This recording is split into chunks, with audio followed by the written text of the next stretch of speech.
Srbija traži i očekuje od Evropske unije da se uspostavi i definiše jasna evropska politika o ovom pitanju. Odnosno, mi smo protiv bilo kakvih jednostranih poteza bilo koje države. Ako ćemo sprovoditi neke mere, onda te mere treba da budu deo jedinstvene evropske politike. U tom smislu će premijer Vučić razgovarati i sa predsednikom Evropske komisije Junckerom i sa drugim evropskim zvaničnicima, a sve ovo govorimo zbog toga što je očigledno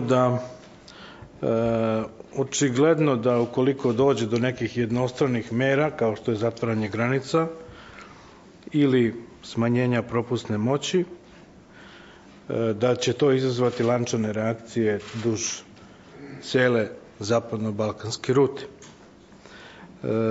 Naročito, imajući u vidu da ste videli da pojedine zemlje već izjavljuju i već preduzele određene mere vezano za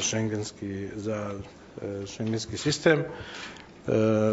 Očekuje se da će i Austrija takve mere preduzeti, što će verovatno izazvati reakciju Slovenije, što će onda neminovno dovesti do reakcije Hrvatske, što će nas nužno dovesti do toga da moramo da zauzimamo određene stavove i da preduzimamo mere i aktivnosti.